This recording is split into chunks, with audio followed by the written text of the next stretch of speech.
अस्सलाम वालेकुम dear student, this is Mohammad Shahid और आज हम लाए हैं आपके लिए पंजाब यूनिवर्सिटी में एंटी टेस्ट अंडर ग्रेजुएशन 2025 के पास पेपर। और हम देखेंगे कि हम इनको कैसे सॉल्व कर सकते हैं by easy method by using the without calculator. बच्चों के लिए सबसे ज़्यादा मसला होता है कि वो कैलकुलेटर से एमसीक्यू सॉल्व करने के आदी होते हैं। यहाँ पर हम बिल्कुल 100% कैलकुलेटर फ्री न्यूमेरिकल को सॉल्व करवाएंगे, जिससे ना सिर्फ आपका स्टेमिना इंक्रीज होगा बल्कि न्यूमेरिकल अंडरस्टैंडिंग भी जो है वो आपकी 100% इंशाल्लाह बेहतर हो जाएगी। तो आइए हम देखते हैं इसका पहला एमसीक्यू। पहला एमसीक्यू है जी, if we double the time of flight. हमने फ्लाइट का जो टाइम है वो डबल कर दिया है किसी प्रोजेक्टाइल मोशन का। कहता है कि बताएं जी इसका जो डिस्टेंस कवर्ड है वो कितना हो जाएगा।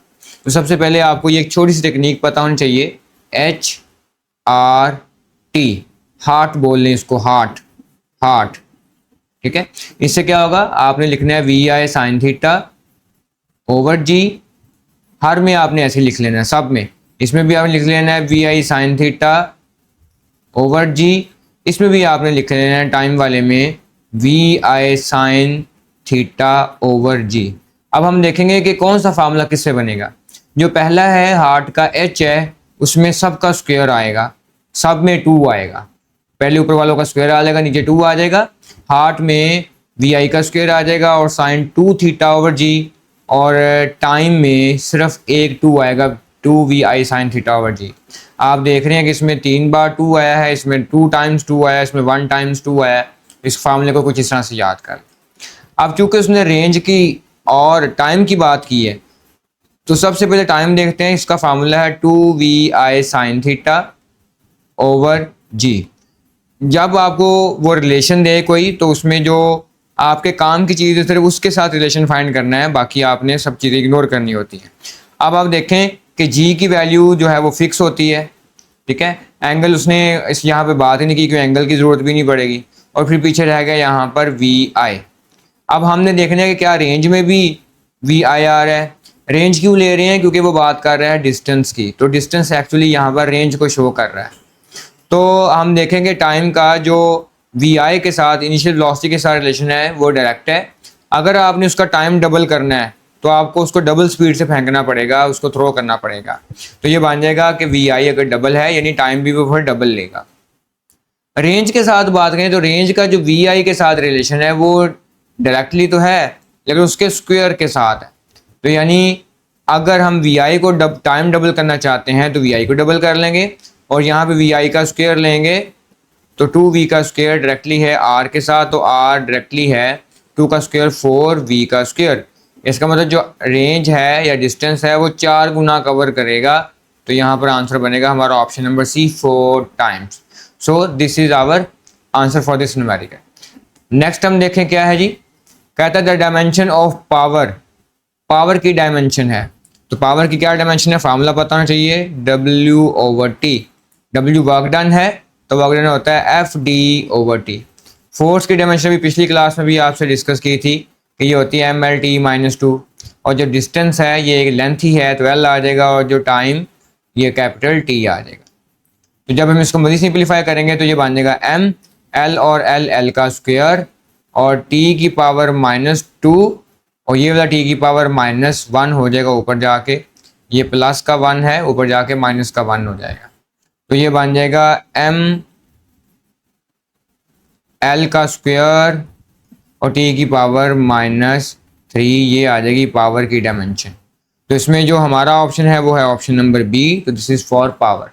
मैं भी थोड़ा सा कंफ्यूज हो गया था, इसलिए मैं थोड़ा रुक गया था। क्यों? क्योंकि पावर की डायमेंशन में ज़्यादातर नहीं निकलती, हम ज़्यादातर वर्क डन की डायमेंशन निकालते हैं या हम विस्कोसिटी की डायमेंशन को ज़्यादातर सॉल्व करते हैं। तो ये इसमें T की पावर 3 आ रहा था, तो वो चीज़ एक नई थी, इसलिए थोड़ा सा कन्फ्यूजन हो गई, लेकिन आप लोगों को भी हो सकती है। लेकिन जो भी बनता है आप बस फार्मूले वैल्यू पुट करते जाए, आपका आंसर आता जाएगा।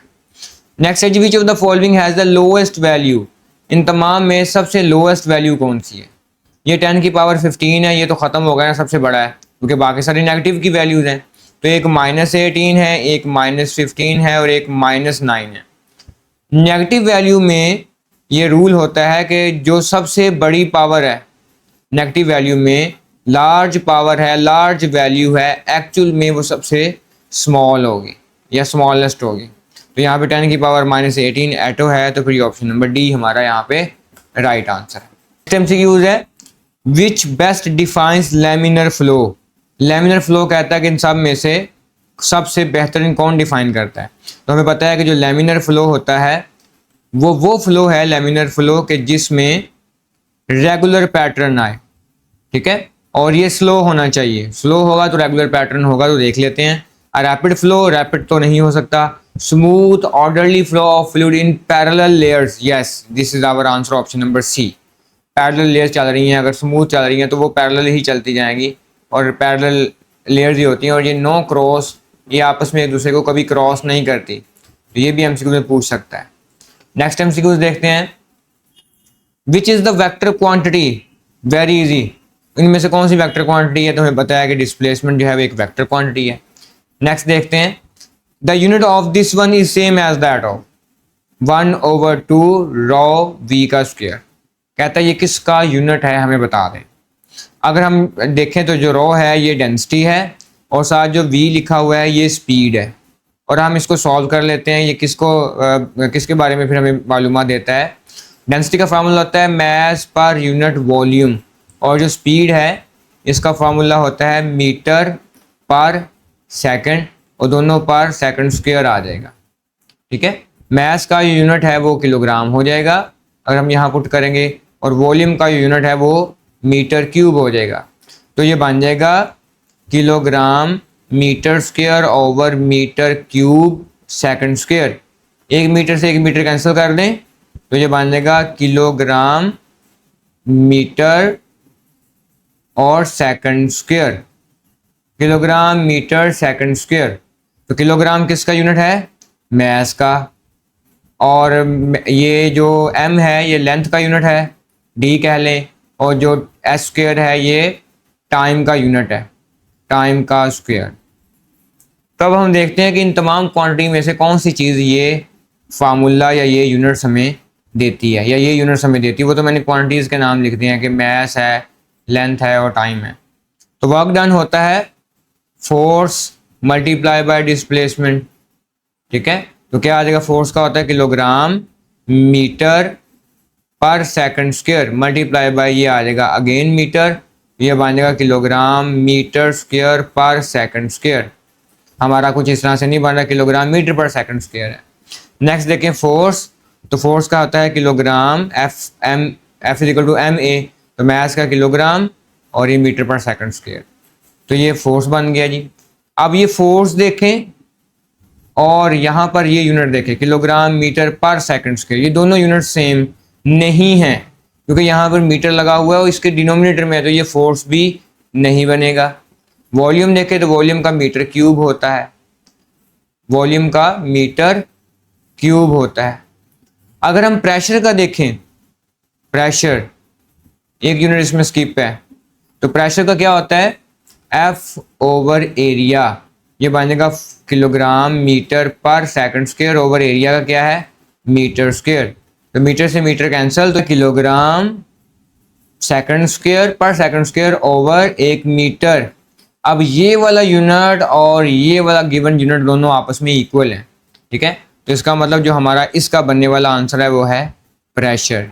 Which is independent of time of a moving charge particle inside magnetic field.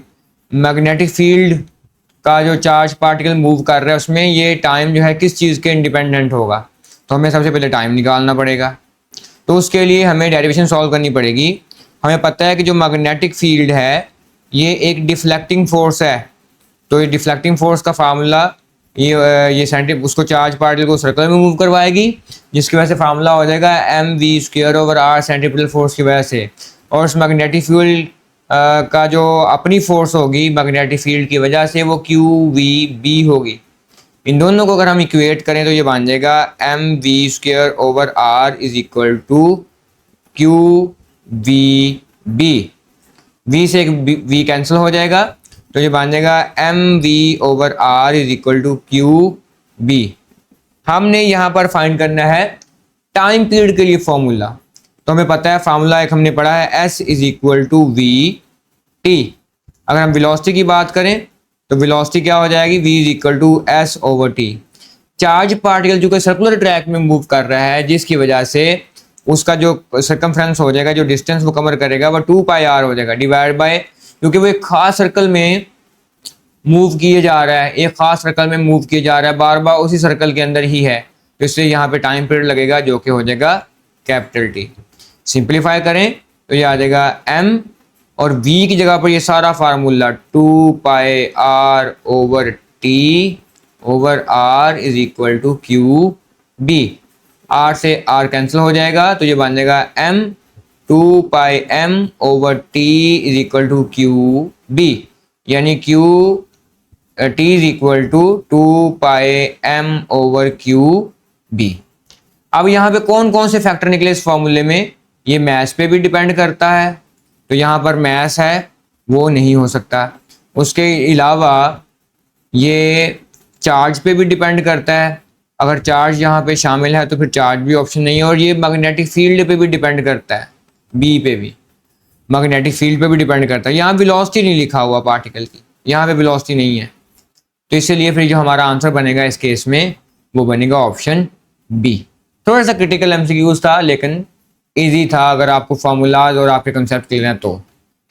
Next है when the charge particle enter parallel to field, अगर पैरेलल है इसका मतलब उसका जो बनने वाला एंगल है वो जीरो हो जाएगा, और याद होगा साइन थीटा या इज इक्वल टू यहाँ पे बन जाएगा sine zero which is equal to zero. तो वो अगर पैरेलल लाइन बना रहा है, पैरेलल पाथ बना रहा है, तो वो पैरेलल में ही रहेगा, लाइन ही बनाएगा सीधी, हेलिक्स और सर्कल नहीं बनाएगा। सर्कल कब बनाता है, जब उसका एंगल 45 डिग्री हो, सॉरी 90 डिग्री हो, और हेलिक्स कब बनाएगा या हेलिकल स्प्रिंग कब बनाएगा, जब उसका angle greater than equal to 0 हो और less than equal to 90 degree हो, तब वो हेलिकल स्प्रिंग बनाएगा। यानी 0 और 90 के बीच में हो, तो 90 ना हो, 90 होगा तो सर्कल बनाएगा। नेक्स्ट है जी a body is falling freely under gravity, freely fall कर रही है, याद रखना है जब बॉडी फ्रीली फॉल करती है, अभी डाटे का नहीं पता, लेकिन आपके जहन में चीज़ें जो आनी चाहिए वो ये है कि जो उसकी इनिशियल वेलोसिटी है वो 0 होनी चाहिए। ठीक है, हमने ये डिस्कस किया हुआ है, आप मेरी सीरीज को जाके देख सकते हैं, उसमें ये बात मैंने मेंशन की हुई है, मोशन वाली और फोर्स वाली एंड फोर्स वाली। कहता है how much distance it fall during an interval of time, हमने इंटरवल ऑफ टाइम बताना है, फर्स्ट ऑफ सेकंड, पहले सेकंड से दूसरे सेकंड के बीच में वो कितनी बॉडी जो है वो मूवमेंट करती है। इसके दो फॉर्मूले हैं, दोनों ही मैं आपको बता दूंगा ताकि आप करने में इजी हो जाए। पहला ये S is equal to V I T plus 1/2 G O T का स्क्वायर। बॉडी चूंकि नीचे को आ रही है तो जी की वैल्यू जो है पॉजिटिव कंसिडर होगी और वी आई की वैल्यू 0 है, ये देखें हमें हिंट मिल गया था, तो H is equal to V I की वैल्यू 0, हाइट बन जाएगी ना जो वर्टिकल डिस्टेंस होगा, प्लस 1/2 जी ओ टी का स्क्वायर। जी को अगर हम 10 कंसिडर करें तो ये बन जाएगा 1/2 10 टी का स्क्वायर, तो ये बन जाएगा 5 टी स्क्वायर, ये 2 इसे कैंसिल होकर 5 टी स्क्वायर। ये फॉर्मूला आपने याद कर लेना है। अब चूंकि वो बात कर रहा है कि पहले और दूसरे सेकंड के बीच में, तो सिंपली आपने क्या करना है, यहाँ पर टाइम की बात कर रहा है तो आपने यहाँ पर पुट कर देना वैल्यू पहले सेकंड के लिए 1, जब टी इज इक्वल टू 1 होगा तो ये बन जाएगा हाइट उसकी बनेगी 5 मीटर। ठीक है, फिर आपने दूसरे सेकंड के लिए तो H is equal to the again 5 T square, और अब टी की वैल्यू जो है वह 2 है, तो ये बन जाएगा एच इज इक्वल टू 5 2 का स्क्वायर, तो ये बन जाएगा 20 मीटर। क्योंकि उसने बिटवीन का है तो दोनों हाइट का डिफरेंस निकाल लें, 1 का और 2 का, 20 माइनस 5 ये बन जाएगा H is equal to 15 metre. तो वो पहले और दूसरे सेकंड के बीच में 15 मीटर डिस्टेंस कवर करेगा, हाइट कवर करेगा। और ये सपोज करो, ये अभी आप समझ लें कि ये आपके लिए स्वीट कैंडी है, एक ऐसा फार्मूला जिससे आप इजीली एक ही झटके में फाइंड कर लेंगे। तो फार्मूला होता है H is equal to the 10n-5, n से मुराद यहाँ पे टाइम है, तो कितने सेकंड में फाइंड करना है आपने, 2 सेकंड के से पहले, तो यानी n की वैल्यू यहाँ पे 2 हो जाएगी। डायरेक्ट पुट कर दें तो ये फार्मूला हो जाएगा h is equal to 10 into 2 minus 5, तो ये आ जाएगा 20 माइनस 5, तो ये आ जाएगा h is equal to the 15 metre. देखा हमारा आंसर बिल्कुल सिंपल तरीके से निकल आया है। तो ये एक शॉर्टकट है स्वीट कैंडी आपके लिए, क्या है जी 15 मीटर। फॉर्मूला याद रखना है, फॉर्मूला बहुत इजी है और बहुत अहम फॉर्मूला है यहाँ पे। नेक्स्ट है जी intensity level of threshold of pain, हमारे कानों में दर्द होना शुरू हो जाए। ये वैसे तो मैटर का बनता है एमसीक्यूज, ठीक है। तो हमें पता है कि जो इंटेंसिटी रेफरेंस इंटेंसिटी जिसको बोलते हैं, यानी सबसे कम इंटेंसिटी जो इंसानी कान सुन सकता है वो 10 की पावर 0 वॉट पर मीटर स्क्वायर है, यानी ओनली 1 वॉट पर मीटर स्क्वायर। और जो हाईएस्ट फ्रीक्वेंसी हम सुन सकते हैं, ठीक है, लार्जेस्ट इंटेंसिटी आई से रिप्रेजेंट करते हैं, ये आई नॉट होती है जो हम सुन सकते हैं, वो 10 की पावर -12 वॉट पर मीटर स्क्वायर है। तो अभी चेक कर लेते हैं भी थ्रेशोल्ड फ्रीक्वेंसी कितने डेसिबल बनेगी। तो फार्मूला होता है sound level is equal to 10 logarithm I over I nought. तो जो पेन वाली इंटेंसिटी वैल्यू पुट कर दें, जो पेन वाली इंटेंसिटी है वो हमें पता है 10 की पावर 1 होती है, सॉरी 0 होती है, और जो ये वाली इंटेंसिटी 10 की पावर -12 होती है। लॉगरिथम को सॉल्व करेंगे तो 10 लॉगरिथम क्या बन जाएगा 10 की पावर 0 माइनस लॉगरिथम 10 की पावर -12, ठीक है जी -12। मज़ीद सिंप्लीफाई करें तो ये बन जाएगा sound level is equal to 10, जिस चीज़ भी पावर 0 1 हो जाता है और लॉगरिथम 1 जो है ये आपने रट्टा लगा लेना है, याद कर लेना, लॉगरिथम 1 0 होता है। तो 0 माइनस ये पावर जो है ये पीछे आ जाएगी -12 लॉगरिथम 10। मज़ीद सिंप्लीफाई करें इसको तो क्या बन जाएगा sound level is equal to 10 minus minus plus 12 logarithm 10 जो है वो याद रखना है आपने 1 होता है, तो ये इंटू 1 आ जाएगा। 12 इंटू 1 12, 10 मल्टीप्लाई बाय 12 तो ये बन जाएगा 120 डेसिबल। तो ये हमारा राइट आंसर है 120 decibel, option number D. Hope so आपको इसकी समझ आ गई होगी, बहुत ईजी न्यूमेरिकल है जी। अगला है जी value of g at the centre of, अभी लास्ट वाले लेसन में ये 2026 में भी ये आ चुका है, ये रिपीट हो चुका है एमसीक्यूज वहाँ पर भी। तो वहाँ पे हमने डिस्कस किया था कि ये 0 होती है, तो ऑप्शन नंबर डी। नेक्स्ट है the coefficient of linear expansion is equal to, formula हमने पढ़ा हुआ है delta L is equal to alpha L nought delta T. तो हमने अल्फा फाइंड करना है, तो delta L is over L nought delta T is equal to alpha, तो ऑप्शन नंबर बी हो जाएगा हमारा। नेक्स्ट एमसीक्यूज देखते हैं। प्रोजेक्टाइल मूव अपवर्ड, एक प्रोजेक्टाइल को हमने अपवर्ड मूव करवाया, ऊपर की तरफ को जा रहा है। Its vertical component of velocity F V Y कितना होगा, डिक्रीज होगा, इंक्रीज होगा, रिमेन सेम, तो डिक्रीज होगा, ऊपर जाते हुए वेलोसिटी कम होती है, तो ये ऑप्शन नंबर ए आ जाएगा। सिरामिक मैग्नेट्स हमें क्या है जी, सेमीकंडक्टर हैं, इंसुलेटर हैं, कंडक्टर है, कंडक्टर तो नहीं हो सकते और सेमीकंडक्टर भी नहीं है। सिरामिक जो है वो एक इंसुलेटर है, ठीक है। बनता कैसे आपको पता होना चाहिए कि ये आयरन के साथ और दूसरे तीसरे मटेरियल्स के साथ मिला के जो है वो बनाया जाता है, इसको फेराइट्स भी कहते हैं, फेराइट्स। आयरन और मैंगानीज कुछ इस तरह से मिला के 2-3 मटेरियल, और इसको हाई प्रेशर के और हाई टेम्परेचर पर हम इसको जो है वो बनाते हैं, ठीक है, ये आपने याद रखना है। रिवर्स ऑफ एलईडी, एलईडी होता है light emitting diode, light emitting diode, ठीक है। तो लाइट इमिटिंग डायोड का मतलब क्या है कि जब इसको लाइट मिलेगी, इलेक्ट्रिसिटी मिलेगी, करंट मिलेगा, आई मिलेगा, तो ये ग्लो करेगा। अब उसका क्या है रिवर्स, तो मतलब ये कि अगर हम किसी मटेरियल को ग्लो प्रोवाइड करें और वो करंट बना दे, तो ये काम करता है सिर्फ और सिर्फ फोटो डायोड, जिसमें फोटो आ जाएगा, मतलब ये है कि उसको लाइट प्रोवाइड करनी पड़ती है, वो लाइट पे काम करता है, तो फोटो डायोड ऑप्शन सी आ जाएगा। नेक्स्ट है जी the light use in optical fibre transmission is, याद रखना है आपने, बहुत बार आपने ये बात पढ़ी है कि ये मोनोक्रोमैटिक होती है। मोनोक्रोमैटिक की क्या निशानियाँ होती है, इसकी सेम फ्रीक्वेंसी होती है, सेम फ्रीक्वेंसी, एक जैसी wavelength, single wavelength, single wavelength, single lambda. जैसे फॉर एग्जाम्पल अगर हम येलो कलर की बात करते हैं और इसकी जो वेवलेंथ है कंसिडर कर लें, वो है 4600 नैनोमीटर, ये हमने एग्जांपल ली है। तो येलो कलर जो है वो ग्रीन और रेड को अगर हम मिक्स करें तब भी जो है वो येलो कलर फॉर्म होता है। अब इसकी जो फ्रीक्वेंसी जो वेवलेंथ होगी वो 600 नैनोमीटर नहीं होगी, ठीक है। तो अब याद रखना है कि मोनोक्रोमैटिक में तो सेम फ्रीक्वेंसी, वो एक ही कलर हो, एक ही वेवलेंथ हो और उसके डायरेक्शन भी यूनी डायरेक्शन हो, वो एक तरफ को ही जा रही हो, ऐसी को बोलेंगे कि ये कहलाती है मोनोक्रोमैटिक लाइट।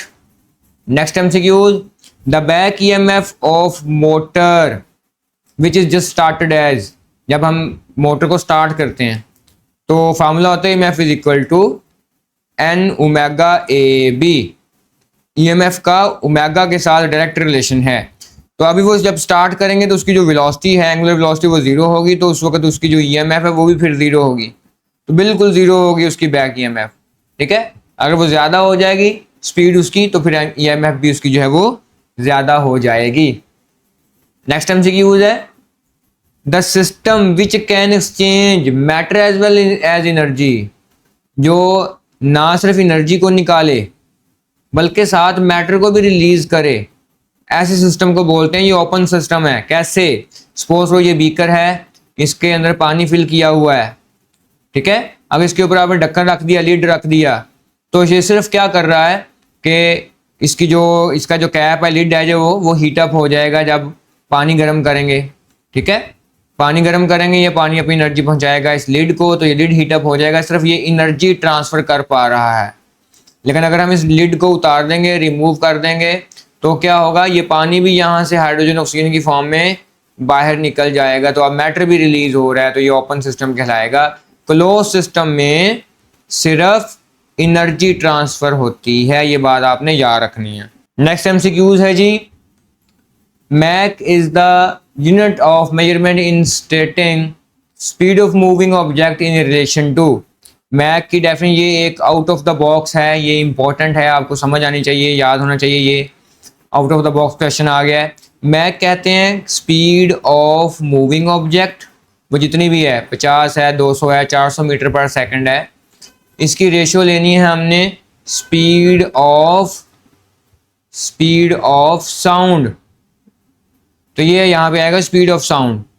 और साथ ये भी बात याद रखें, बहुत अहम बात बताने जा रहा हूँ कि अगर स्पीड ऑफ साउंड ज़्यादा, अगर बॉडी जो है वो जो ऑब्जेक्ट है उसकी स्पीड ज़्यादा हो जाए स्पीड ऑफ साउंड से, यानी स्पीड ऑफ साउंड कम हो जाए ऑब्जेक्ट से, तो मैक नंबर जो है वो ग्रेटर देन आएगा 1 से। ऐसे ऑब्जेक्ट को बोलते हैं कि सुपरसोनिक ऑब्जेक्ट्स हैं, यानी वो मटेरियल, वो ऑब्जेक्ट जो स्पीड ऑफ साउंड से ज़्यादा तेज़ी के साथ मूव कर रहे होंगे, तो वो जो है उनका मैक नंबर वो ग्रेटर देन होगा 1 से, ये आपने याद रखना है। Next MCQs, when two charges are placed in water then the coulombic forces between them reduces to. हमने ये बात डिस्कस की है, फोर्स का फार्मूला कूलम फोर्स का K Q2 ओवर R का स्क्वायर Q1 Q2, इसमें जो K है ये होता है 1/4 पाई एप्सिलॉन नॉट, तो यानी फोर्स का इनवर्स रिलेशन है एप्सिलॉन नॉट के साथ, और एप्सिलॉन और भी साथ अगर हम ऐड कर दें, ये वो मटेरियल जो हम खुद से ऐड कर रहे हैं।